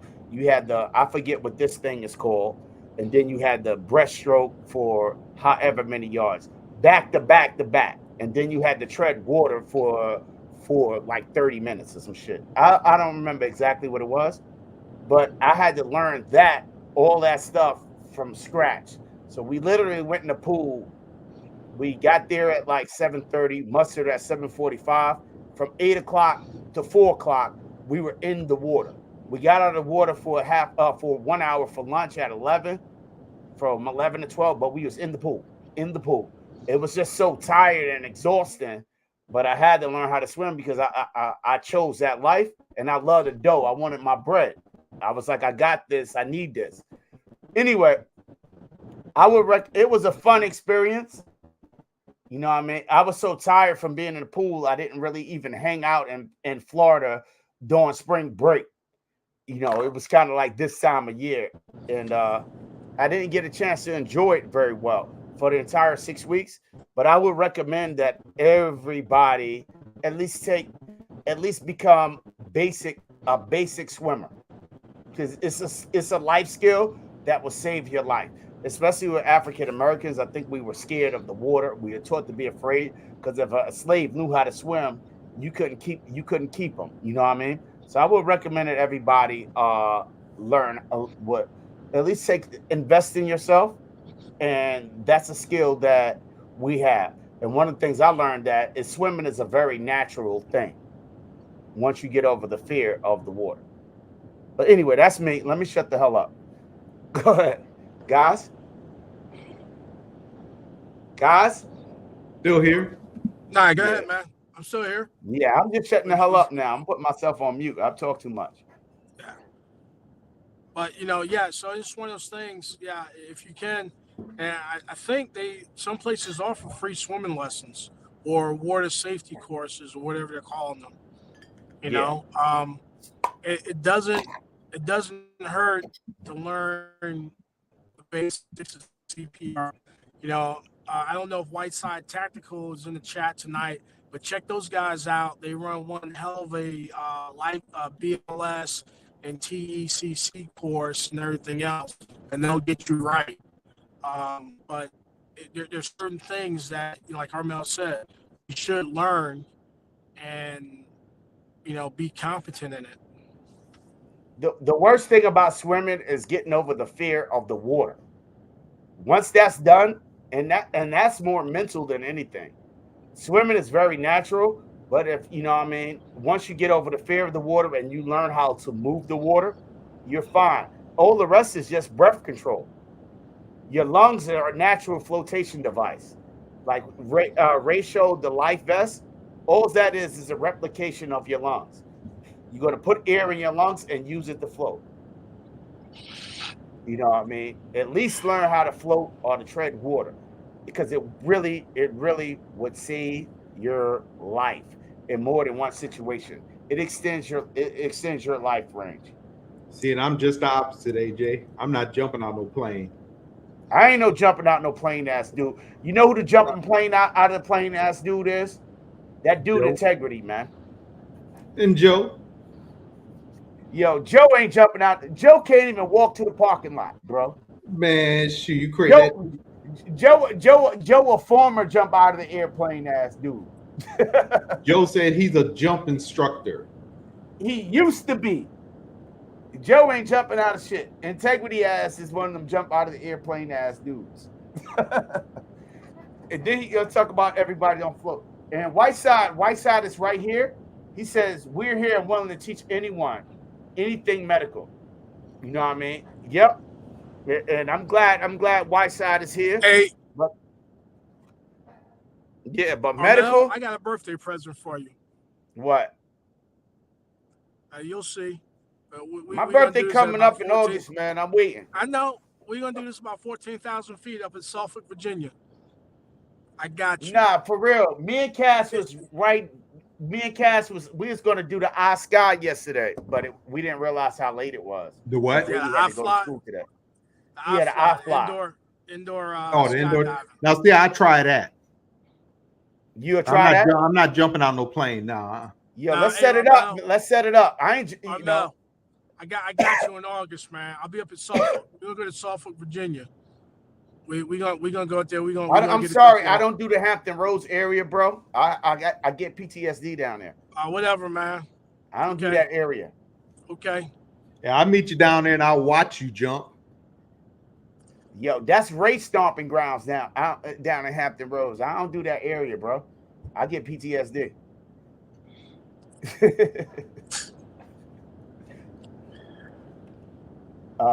What's the name? Yeah, but it's on the medical stuff, right? We're gonna recommend Whiteside Tactical, man. Anything medical, because these first aid kits is just one thing, and I know very, very little about medical, and I'm always willing to learn. I got a lot of basic first aid training. Like I learned like basic stop the bleed, how to stuff the wound, how to utilize a tourniquet. But I know a lot of that technology has changed since the 15 years, the 12 years that I've been away. I've been out of the military. The 12 years that I've been away, but I know. But Whiteside, if anybody interested, hit up Whiteside about that. You know what I mean? Because I thought you do a whole bunch of stitches, but I found out later from my own injuries that if you pat the wound properly, you probably won't need a lot of the sutures and stitchers. That's for a more aesthetic thing. If you pack it and wrap it properly and keep the wrap and the packing clean, you should be you could be all right. But white side will probably be more. But just familiarize yourself with swimming. Life skills are life skills. Familiarize yourself with swimming. Familiarize yourself with medical. Familiarize yourself with where you at, your home itself, the area around you, your route, where you at, your weather conditions. Utilize Alexa. Alexa is using you. They know what you're gonna buy before you want to buy it. But ask Alexa, what's traffic like? What's the weather like going to be for the day? Utilize these devices, your iPhone, your Google Maps, your Google Voice, your Siri. Utilize these tools so you can have a little bit of foresight on the things that we walking into throughout our regular day. Leverage the technology. Don't use the technology. Don't let the technology use you, because they damn sure use you. You know. Look at some Gonna be next videos. week's topic, Carbon. What's she talking about? Situation awareness. That was supposed to be this week's topic, but that's going to be next week. I didn't tell those people to fall off the bridge. The hell are you talking about? That's why the topic changed, because of the people that happen to fall off the bridge in their cars, and that you know what I mean. That's why we postponed it. The topic. Oh yeah, I didn't know what the hell you talking about. You didn't tell those people to I didn't fall tell off them to the fall bridge. off the bridge, but we doing situational awareness, man, next week, and it's situational awareness with the family, so it's a little bit unique because we see a lot of people doing situational awareness drills with their firearms when a lot of the scenarios include themselves. And most of the times, I know with us, when we discuss it, we with our family, like Joe with his daughters now, and Ray is a lot of times with his wife, and I'm with my wife and Zadie. And situation awareness and threat protection in those situations is a little bit different when you're individual. So that's the topic that we're talking about next week. Situational awareness with our families. Yeah, always staying aware. Staying off those phones when you're walking. You know, out of the mall to the parking lot or wherever you're at. Hey, Armel, I'm solo dolo, man. Oh, fuck, Yeah, boy. you wasn't solo dolo 5 minutes ago, fool. Motherfucker, man. Fucking Armel, man. The minister of bad information. Yeah, it is what it is. I only say what I say, bro. Yeah. No, I but don't say what I know. I know what I say. man, what the fuck kind of Dr. Lonnie Love shit was that? Look. Hey, I don't but say what I know. I know what I say. I just don't remember it all the time. that motherfucker, he on that trust us Jones shit. You can't trust us. No, hey, but no, seriously, yeah, and there's that a lot of stuff we see for the gram, for the YouTube, and everyone's looking cool and everything else. We have to decipher that stuff and what's actually practical and applicable and everything else. You know, yeah, Yeah, that's all good. And see, yeah, who's that? Who's coming to ATL? Who's coming to ATL? Silverback talk about who coming to ATL. yeah. Doesn't Whiteside It looked they're like May teaching twenty classes fifth is that date. 24th, 24th, 25th. 25th, 25th. Mark your calendars. May 25th, it looked like it. May 25th, it looked like it.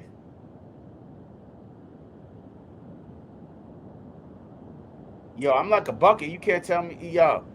Like I said, I know what I say. I don't say what I know, and I forget what I say half the time. Yeah, that's some Bobby Boucher shit. I know what I say. I don't say what I know, but I don't remember what I say half the time. I don't think you know what the hell you're saying right now, Armel. I damn Nope. sure don't. I damn sure don't. Yeah. I'm gonna do my best, but I got a little bit of a bad I gotta adjust my child care situation.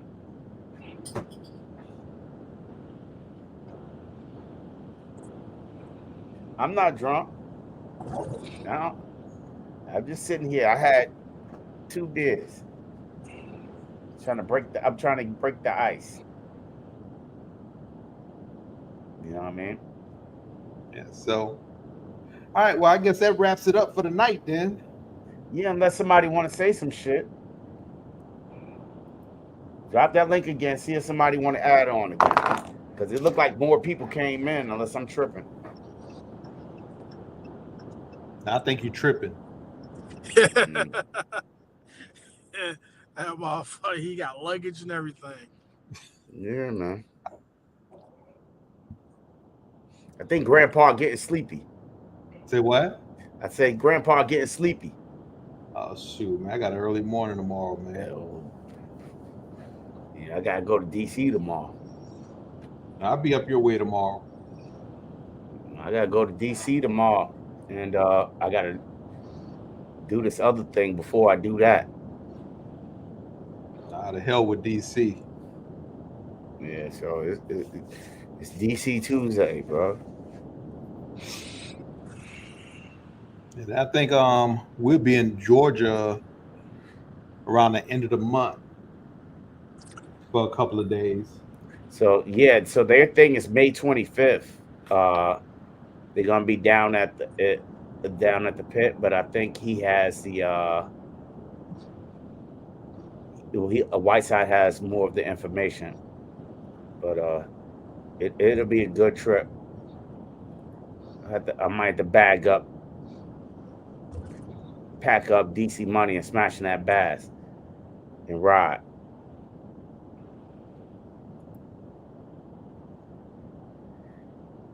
It's Mirror Tech. Yeah, but thank you guys for showing up, man. And it was great. But we're older gentlemen.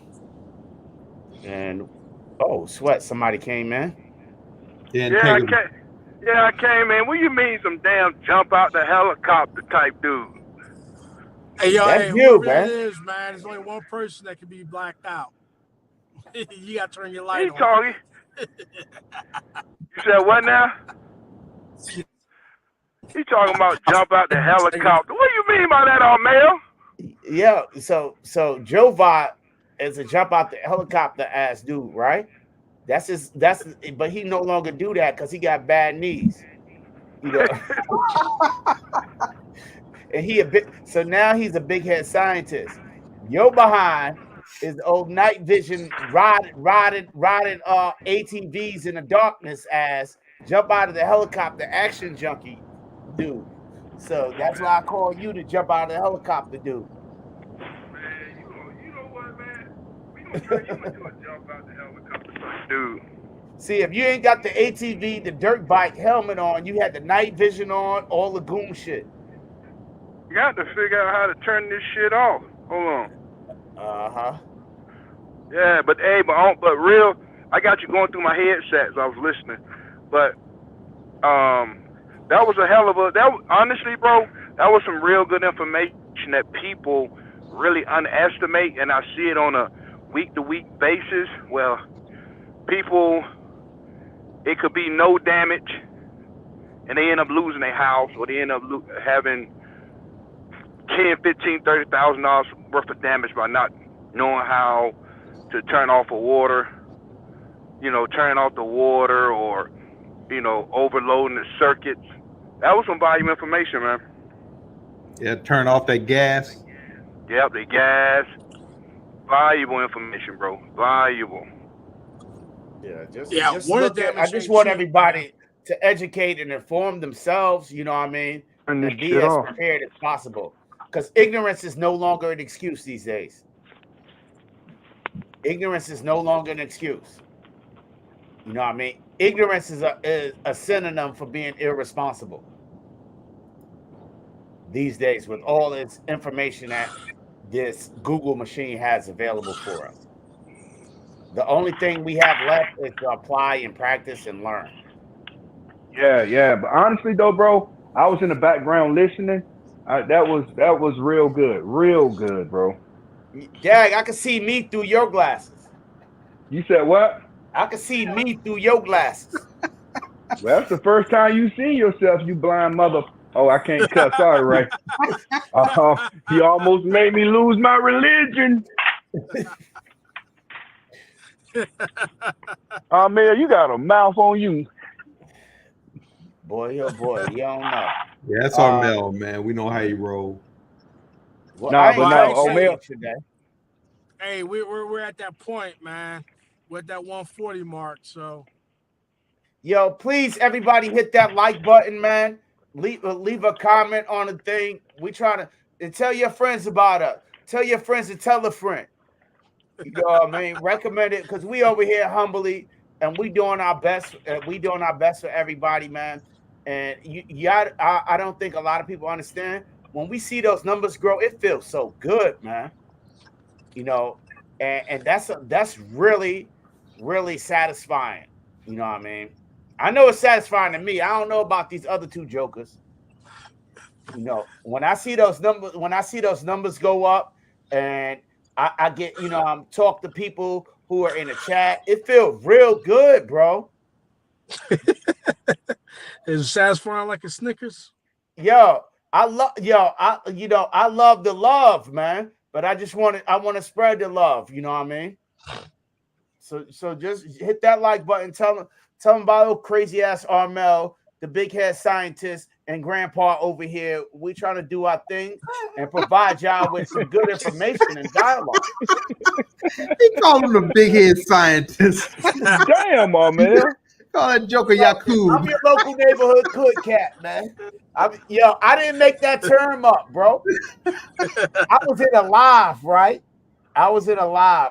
If nobody know about this brother, I'm not from this planet, ITT live. And he shouted out Jova in the live. I didn't even type in. I was just listening to the thing.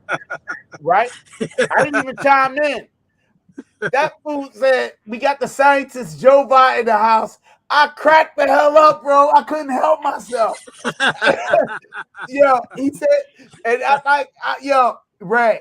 Immediately when he said that, I thought about Yaku, the big head scientist, man. Who the hell is Yaku? Ray know what I'm talking about.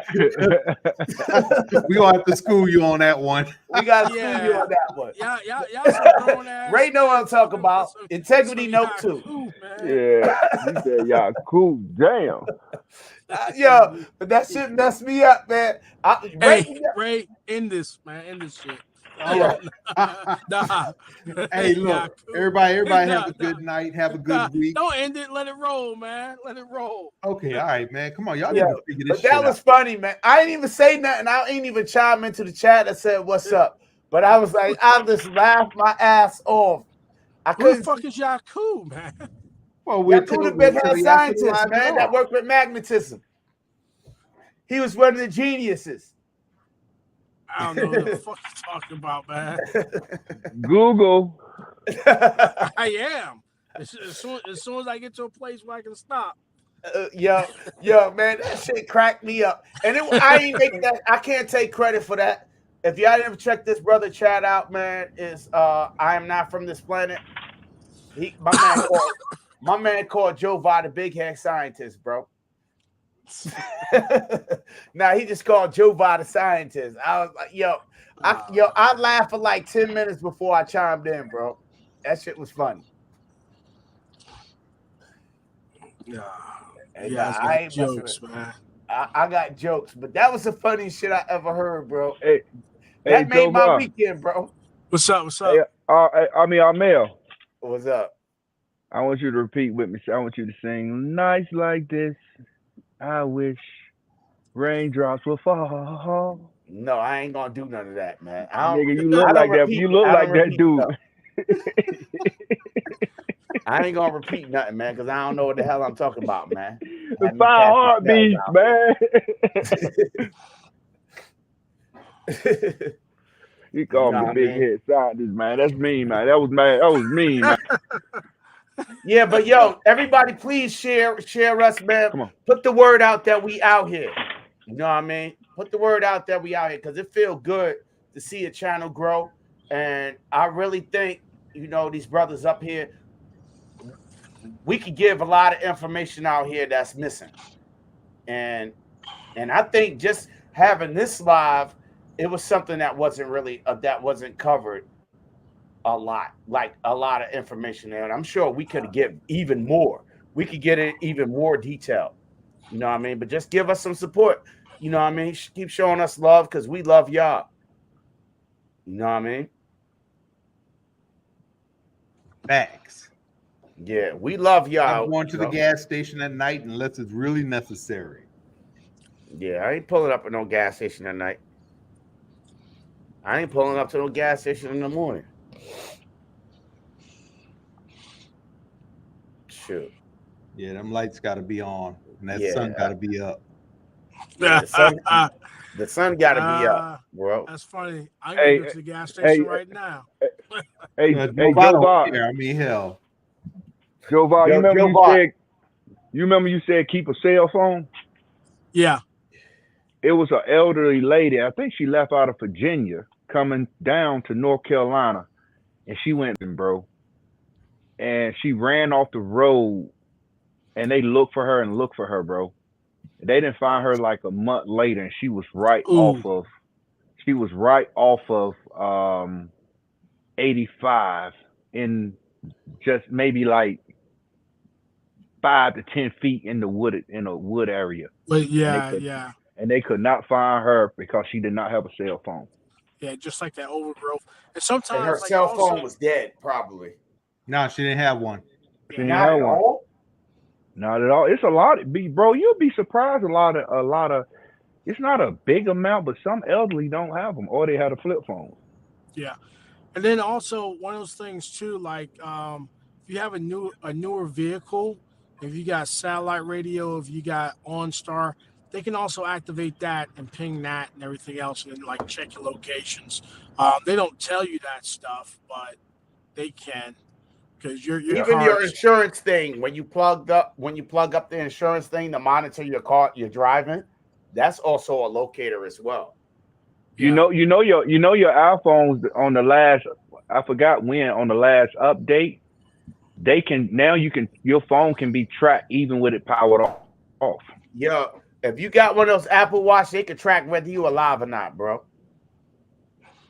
Yep. They know if you alive. If you wearing your Apple Watch. Bro, I know I'm gonna go in the house and order 2 more fucking fire extinguishers. I hope you got enough flashlights in there, man. Bro, I got flashlights galore. The batteries work. Yeah, batteries always work. I got head man shit, bro. I probably got about 15 fucking lights in that motherfucker. You got a nice Lanterns. I first got aid lanterns. kit. You got a first aid kit? Yep, got first aid kit. You know, Sonya's she's a RN. She's a nurse, so we get all that shit at discounted rate. We got in the car, we got med Can you get kits out in of the those car. seatbelts though? You said what? Why you keep moving the bar? You asking one question Yeah, out I'm of one raising it question. because you answered the question. You got it. Yeah. Your list is checking. Can you get out of the seatbelts? No, I don't have anything to cut the belts. Yeah, so those things cost like $2-3, man. Just Yeah, put it somewhere in the car on a magnetic under the seat or something. yeah. Now I And don't that'll work.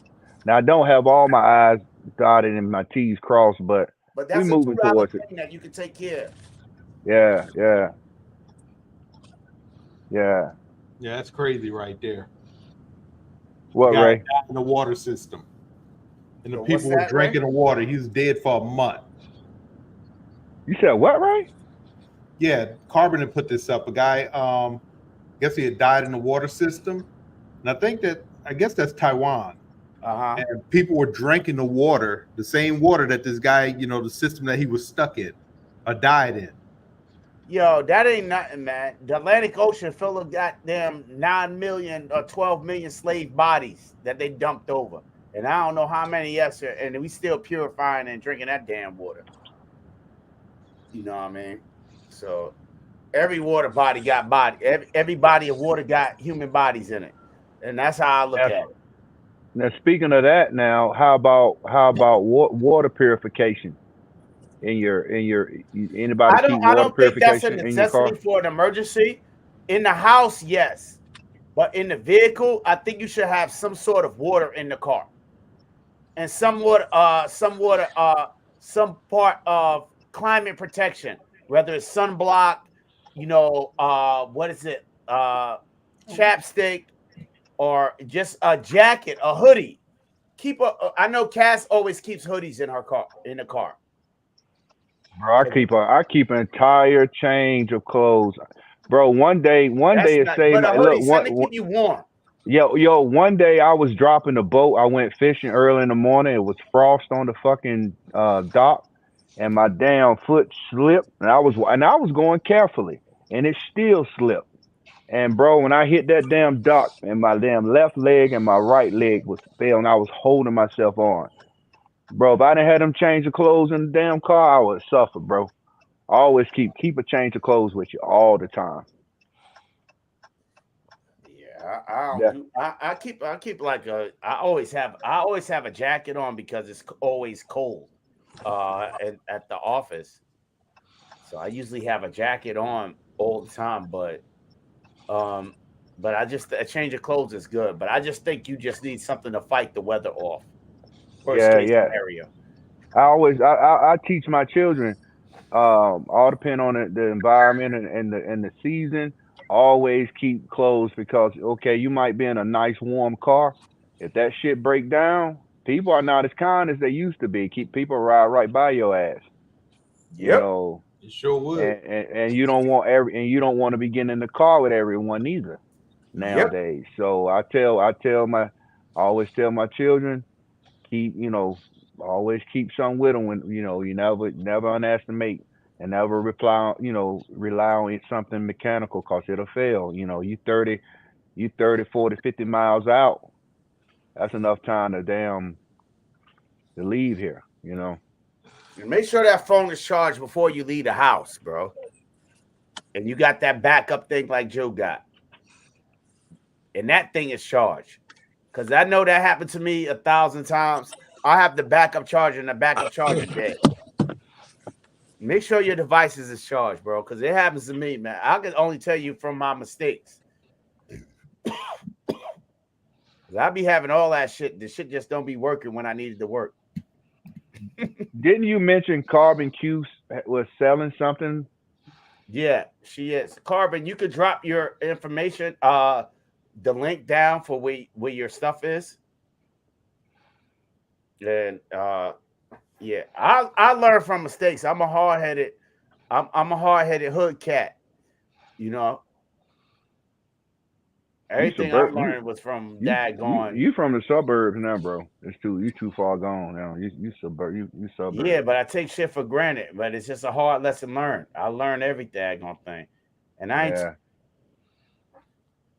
Yeah, but yeah, water purification is something more for the house. But if you got something that you got like a get home bag in the car, that's dope too. And there's 1,000 videos of what to put in your bag. But like Jova always says, pounds equals pain. You know what I mean? So just try to streamline it as much as possible. Streamline it as much as possible. Keep the things in the car and keep your if you broke down and the car is the safest place for you to be, stay in it. Don't get out and roam. Stay in it until you if that's the safest situation. You know what I mean? Unless you have to. Leaving the home and leaving the house should be a last resort, in my opinion. I don't know what y'all got to say about that. Situation dictates, man. Yeah, Situation situation dictates. dictates.